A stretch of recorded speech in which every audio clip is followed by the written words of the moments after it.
Dear sir, I am a Hindu. I am ready to accept Islam if you answer this question of mine. My question is regarding future prediction in the Quran. Number one, when Twin Tower 9/11 will be destroyed, the time was made. Gaafiin duraa Al-Hidaaya pilaatfoormii irratti ergame. Qotee bulaa muktii daastuu jedhamutu Murshidaa Baadindiyaa irraa gaafate. Yaa jaalatamaa Dr. Zaakir, an hordofaa amantii Hinduuti. Gaafii kiyya kana yoo naaf deebistee Islaamummaa fudhachuudhaaf qophiidha. Gaafiin kiyya dhimma waan of dura dhufuu kan Quraana keessatti ibsameetiin wal qabata. Tokkoffaan gamoowwan lamaan kan New York keessaa guyyaan itti barbadaayanii fi barri isaa Quraana keessatti ibsamee jira. Raagni kun Quraana keessatti suuraa Tawbaa aayaa 109 fi 110 irratti ibsame. Suuraan Tawbaa suuraa 9ffaadha. Guyyaan gamoowwan itti barbadaayanis ji'a fulbaanaa ji'a 9ffaadha. Suuraan kun juuza 11ffaa keessatti argama. Guyyaan itti barbadaayanis guyyaa 11ffaadha. Jalqaba suuraa Tawbaa irraa kaasee hanga aayaa 108tti baay'inni jechoota jiran ammoo bara gamoowwan barbadaayan bakka bu'a. Kan lammataa waa'een ilmi namaa addeessa gubbaa qubachuudhaa suuraa Alqamar keessatti ibsameera. Akkuma beekamu ilmi namaa bara 1969 addeessa gubbaa qubate. Akka bara hijraatti ammoo bara 1389 ta'a. Suuraan asirraa kaasee hanga suuraa qamar aayatoonni jiran baay'inaan 1389 ta'an. Akkasumas harfiiwwan afaan Arabaatiif lakkoofsa bakka bu'u numerical value irratti hundoofnee harfiiwwan suuraa qamar aayaa 1ffaa irra jiran yoo walitti edaanu 1389 arganna. Dhimma kanarratti maal jetta? Obboleessi Muktii Daas jedhamu yoo gaafii isaa kanaaf deebisaa kenne Islaamummaa akka qeebalu dubbate. Wanti inni beekuu barbaade ammoo waa'ee waan if dura dhufuu beekuuti. Waa'een September 9/11 yookaan diigamiinsa gamoowwan lakkuu Ameerikaa Quraana keessatti guyyaa fi barri isaatis himamuu isaa beekuu isaa nuu hime. Kunis suuraa Tawbaa suuraa 9ffaa aayaa 109 fi 110 irratti ibsamuu isaa nuu hime. Suuraan Tawbaa suuraa 9ffaadha. Jiini diigamiinsaatis ji'a 9tti ture. Suuraan kun juuza 11ffaa keessatti argama. Kunis guyyaa diigamiinsaa bakka bu'a. Sunis fulbaana 11 jechuudha. Aayaa jalqabaa suuraa Tawbaa irraa kaasee hanga aayaa 108tti jechoota jiran yoo lakkooftan bara barbadaa'insaa arganna. Dabalataanis Quraana keessatti suuraa qamar keessatti guyyaan ilmi namaa addeessa gubbaa qubate ibsameera jedhe. Sunis bara 1969tti akka hijriitti bara 1389 ta'a. Kanaafuu baay'ina aayatoota suuraa Naasirraa hanga suuraa qamar jiru yoo lakkooftan 1389 ta'an. Sun bara hijriitti walitti gala. Dhimma kanarratti maal jetta jedhee gaafate. Fakkeenyota inni amma kenne lamaan kanniiniin wal qabatee tafsiirri Quraanaa waa'ee isaanii dubbatu hin jiru. Kun akka yaadutti waa mi'eessuudhaaf kan daddabalameedha. Musliimoonni gariin raagota jiran Quraanaa wal qabsiisuudhaaf yaalii taasisanidha. Kanarraa ka'uudhaan balaan sun suuraa Tawbaa suuraa 9ffaa aayaa 109 irratti ibsamee jedhan. Suuraa Tawbaa suuraa 9ffaa aayaa 109 yoo dubbistan wanti jedhu sila nama dhaaba waan ijaaruu sodaa rabbiitiif jaalala isaa barbaadu jecha ijaaretu caalamoo nama dhaaba takkaa jaarmaya isaa qaccee yookaan moggaa qarqara boolla ibiddaa yookaan qarqara hallayyaa kan jiguu ka'e irratti ijaarutu irra caala. Dubbii Quraanni waa'ee diigamiinsaa haasawee kana namni gamoowwan lakkuu waliin wal qabsiisuudhaaf yaada haarawaa qabatee dhufe. Sanboora Quraana keessatti wanti kun ibsameera jedhe. Kun guutumaan guututti dogongora. Sababni isaa aayaa 2 of duuba deebitanii suuraa Tawbaa suuraa 9ffaa aayaa 107 yoo dubbistan waa'ee orma munaafiqaa kan masjiida ijaaranii dubbata. Bu'uurri masjiida warra kanaa muumintoota irratti fitnaa uumuudhaan kan kaayamedha. Kanaafuu bu'uurri akkanaa gaarii mitii jedhe. Aayaan itti aanu ammoo bu'uurri gaariin taqwaa akka ta'e dubbata. Bu'uura masjiida keessanii taqwaa yoo ta'e sun masjiida keessatti salaatamu ta'a jechuu isaati. Aayaan 109 ammoo kanniin lamaan irraa isa kamtu irra caala jedhee gaafata. Masjiida yoo ijaaran taqwaa rabbii fi jaalala isaa barbaadu irratti ijaaruutu caalamoo bu'uura isaa qarqara boollaa irratti ijaaruutu caala. Itti fufuudhaan kan iddoo akkanaatti ijaaramu ni diigamaa jedha. Xumurri isaatis ibidda azaabaati. Kanaafuu aayaan kun waa'ee masjiida munaafiqootaan ijaaramuu kan bu'uura isaa musliimoota qoqqooduu godhaterraa dubbata. Masjiidni akkanaa kun masjiida sirriitii miti. Itti aansuun yeroo Nabi Muhammad sallallahu alaihi wasallam sanitti munaafiqoonni akkamitti masjiida akka ijaaran dubbate. Aayaan itti fufuudhaan bu'uurri sirriidhaa taqwaa ta'uu akka qabu dubbate. Aayaan 109 irra caalaan masjiidaa kan bu'uura isaa sodaa rabbiitii fi jaalala isaa argachuu godhatee ijaarame akka ta'e nuu hime. Inni qarqara hallayyaa irratti ijaarame kan diigamu akka ta'e ibsa. Tafsiirri tokkolleen aayaan kun mudannoo September 9/11 ibsa jedhee kan ibsa hin jiru. Hamileedhaan kaka'uudhaan musliimoonni wantoota tokko tokko walitti galchuudhaaf yaalan ni jiru. Kun guutumaan guututti sirrii miti.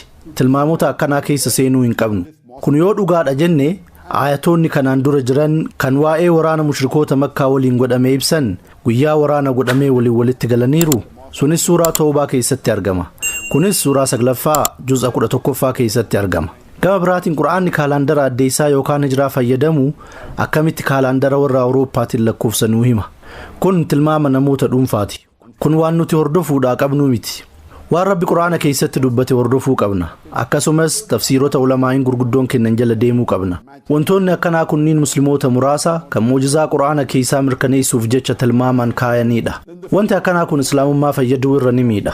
Qabxiin itti aanu kan namni addeessa gubbaa bara 1969 yookaan bara hijiraa 1389 qubate jedhus sunis tilmaama qofa. Faayidaa guddaas hin qabu. Wantoota akkanaa kana faana yoo deemte tarii qabxii tokko kan walitti galuu fi 99 ammoo kan walitti hin galle argachuu dandeetta. Ayataalee Qur'aanaa kanneen biroo hoo kan dhimmoota biroo irraa haasayan akkam goona. Loojikii kana fuutee ayatoota Qur'aanaa kanneen birootiif yoo fayyadamte guyyaa dubbatame sanii walitti hin galu. Dhugumatti obboleessi Muktiidaas waa'ee tilmaama fuduraa beekuu yoo barbaadde waan hedduutu jira. Dhimma kanaan wal qabatee Qur'aanni kalaama Rabbiitii mata duree jedhu irratti haasawa taasiseera. Dhimma kanarraa gadi fageenyaan dubbadheera. Qur'aana keessatti wanti fudura dhufu hedduutu ibsame. Fakkeenyaaf suuraa Ruum suuraa 30ffaa aayaa 1 hanga 6 irratti akkana jedha. Alif Laam Miim. Ummanni Ruum dachee as dhiyaattu keessatti mo'ame. Ormi Ruum eega mo'amanii waggaa muraasa keessatti mo'atuuf taa'an. Guyyaa Ruum mo'atu ormi Islaamaa ni gammadu. Yeroo aayaan kun buufamu warri Faars warra Ruum injifatee ture. Yeroo kanatti mushrikoonni Makkaa gammadoo turan. Sababni isaa warri Ruum warra Rabbitti amanuudha. Warri Faars kan ibidda gabbaru warra Ruum mo'atan. Kanaaf mushrikoonni Makkaa gammadan. Musliimoonni mu'minoonni hedduu gaddan. Yeroo sanitti aayaan kun buufame. Ummanni Ruum dachee as dhiyaattu keessatti mo'ame. Ormi Ruum eegamoo amanii waggaa muraasa keessatti mo'atuuf taa'an jedhe. Waggaa muraasa jechuun waggaa 10 gaditti jechuudha. Warri Faarsii warra Ruum bara 615tti injifatan. Haa ta'u malee warri Ruum sun waggaa 9 keessatti deebisanii warra Faarsii injifatan jedhee namni eegee hin jiru ture. Bara 624tti warri Ruum ni mo'ate. Mudannoon kun Qur'aana keessatti ibsameera. Waan iftira dhufu kan Qur'aana keessatti ibsame. Qur'aanni yeroo sanitti ture. Osoo Qur'aanni jiru, osoo nabiyyiin jiran raagni kun dhugoome. Kunniin dhugaa seenaati kan mirkaneeffamuu danda'uudha. Qur'aanni dhimma kanarratti ifaan dubbata. Fakkeenyaaf suuraa Fatihii yoo dubbistan suuraa 48ffaa aayaa 27 irratti akkana jedha. Rabbiin abjuu ergamaa isaa agarsiise dhugoomseefii jira. Yoo Rabbi jedhee dhaqxanii Makkaa xawaaftan. Isinii hoggaa Makkaa seentan waa takka hin sodaanne, isinii mataa keessan haaddattu, ammallee isinii gariin keessan mataa caratu, kan abaduma waan isin miidhu hin sodaanne, Rabbiin isa waan isin hin beeyne beekeeti. Rabbiin eebjuun nabiyyiidhaa akka dhugoomuuf jiru dubbate. Makkaa seenuudhaan masjiida qulqulluu san xawaafuudhaan eebjuun isaanii ni guutama jedhe. Mataa haadatuudhaan umraa yookaan hajjii raawwatan. Nagayaa fi tasgabbiidhaan kan waa hin sodaanne ta'anii seenan. Akkuma seenaa irraa baranne nabiyyiin sallallahu alaihi wasallam umrii isaanii gara xumuraa irratti Makkaa bananii seenanii jiran. Maasha Allah, injifannoon sun injifannoo dhiiga malee argamteedha. Alhamdulillah. Kun waan ifduraa ni mudata jedhamee himamee ture. Haaluma wal fakkaatuun suuraa Nasri suuraa 110 irratti akkana jedha. Izaa jaa'a nasrullaahi wal fathu wa ra'ayta an-naas. Wayita dirmachuun Rabbii sii dhuftee Makkaan banamtee ammas namni bakka hundaa Islaamatti seenuu garte. Rabbii kee tasbiiha godhi waan isaan hin malle hundarraa qulqulleessi. Ammallee araarama Rabbii keetii barbaadi. Rabbiin kan nama gara isaa deebi'ee akkaan dhiheessee akkaan qeebalu. Kunis waan osoo hin mudatin dura Qur'aana keessatti ibsame. Namoonni hedduun Islaamummatti seenaniiran. Nabiyyiinis sallallahu alaihi wasallam gara Makkaa deebi'anii jiran. Yeroo hajjii isaanii raawwatan sanitti sahaabota 100 fi 24 ture. Alhamdulillah. Kun waan ifdura ni mudata jedhamee himame. Dabalataan suuraa Lahab yoo dubbiste suuraa 111ffaa irratti waa'ee Abuu Lahab abbaa ibiddaa dubbata. Akkuma beeknu Abuu Lahab diina hamaa nabii keessaa isa tokko. Nabiyyiin sallallahu alaihi wasallam nama tokko dubbisanii yoo biraa deebi'an inni dhaqee faallaa isaanii nama sanitti dubbata. Gurraacha siin jedhanii adiidha jedha. Nabiyyiin guyyaadha siin jedhee lakki halkanii jechaa waan nabiin sallallahu alaihi wasallam dubbatan faallaa isaanii dubbataa ture. Akkasuma nama akkaan kijibuudha. Suuraa fi ayatoonni kunniin san booda buufaman. Suuraan kun Abuu Lahab abadan islaamummaa akka hin qeeballe dubbate. Du'ee nama ibiddaa ta'a jedhe. Eega suuraan kun buufameen booda Abuu Lahab waggoota dheeraaf jiraateera. Nabiyyi irratti kijiba hedduu dubbate. Silaafa Allah Nabii sallallahu alaihi wasallam yeroo takka qofa dubbatee Qur'aana kijibsiisuu ni danda'a ture. Ani muslima jedhee yeroo takka qofa dubbatuu ni danda'a ture. Silaa amanuun isarraa hin eeggamu. Ani muslima jedhee osoo dubbatee Qur'aana kijibsiisuu ni danda'a ture. Rabbi subhaanahu wa ta'ala Abuu Lahab abadan islaamummaa hin qeebalu jedhee osoo inni lubbuun jiru dubbate. Kijibaan akka nama sanii diinni hamaan islaamaa sun silaa kijiba takka qofa dubbatutu isarraa eegama ture. Osoo inni yeroo takka qofa kijibee Qur'aana kijibsiisuu ni danda'a ture. Wanti isarraa eegamu ani muslima jedhee dubbatuu qofa. Salaatuun irraa hin eeggamu, muslima fakkaatuun irraa hin eeggamu. Ani muslima jedhee hima takka qofa dubbatutu irraa eegama ture. Saniin Qur'aana kijibsiisuu ni danda'a ture. Haa ta'u malee inni hin dubbanne akkasumatti du'ee ibidda seensifamuu isaa ni beekna. Waan of dura dhufu himuu jechuun kana.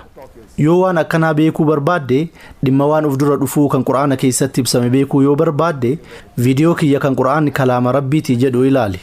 Dhimma sanirraa sa'aa 1 fi daqiiqaa 45 haasawe. Yeroo gaafii fi deebisaa yoo walitti edaane sa'aa 3 fi walakkaa ta'a. Qur'aanni wahii xumuraa fi goolabbii Rabbiin subhaanahu wa ta'aalaa kan ergamaa xumuraa fi goolabbii Nabi Muhammad sallallahu alaihi wasallam irratti buufameedha. Kitaabni kamuu kalaama Rabbii ta'uu isaa mirkaneessuudhaaf qormaata yeroo dabruu qaba. Yeroon durii yeroo mu'jizaati. Qur'aanni ammoo mu'jizaa caale. Itti aansuun yeroo hogbarruutti dhufe. Araboonni muslimas ta'ee kanneen muslima hin ta'in Qur'aanni kitaaba dachirra jiru keessaa kitaaba irra bareedaa ta'uu isaa irratti walii galanii jiran. Yeroon amma irra jirru yeroo hogbarruutii miti. Kitaabni tokko bifa akkaan bareedaa fi nama hawwatuun dachiin diriirtuudha osoo jedhee namni ammayyaa itti amanaa? Deebisaan hin amanu kan jedhuudha. Yeroon amma keessa jirru yeroo saayinsii fi teeknooloojiiti. Qur'aana qormaata saayinsii fi teeknooloojii yoo qormaatuu barbaadde Qur'aanni ayatoota 6,000 ol qaba. San keessaa kanneen kumaan lakkaa'aman waa'ee saayinsii dubbatan. Dhimma kanarratti gadi fageenyaan dubbadheera. Qur'aanni waa'ee baayoloojii dubbata, waa'ee fiiziyooloojii dubbata, waa'ee ooshiinooloojii dubbata, waa'ee zooloojii dubbata, waa'ee imbriyooloojii dubbata, waa'ee fayyaa dubbata, kanneen birootis hammateera. Dhimmoonni kunniin Qur'aanni kalaama Rabbii ta'uu isaa mirkaneessan. Viidiyoo kiyya san daawwadhu. Al-Hidaaya platform subscribe gootee waan jirtuuf kutaa viidiyoo on demand seentee Is the Quran God's Word kan jedhu barreessuun argatuu dandeetta. Insha Allah dhimmi sun akka si amansiisu abdii qaba. Akka Rabbi hidaayaa siif kennu kadha. Eega qajeelluma siif kenneen booda akka Rabbiin jannata isaa si qubsiisu siif kadha. And you can watch that tape and inshallah you'll be convinced. And I pray to Allah subhanahu wa ta'ala to give you hidayah so that you accept Islam. And inshallah pray to Allah subhanahu wa ta'ala that after you give the hidayah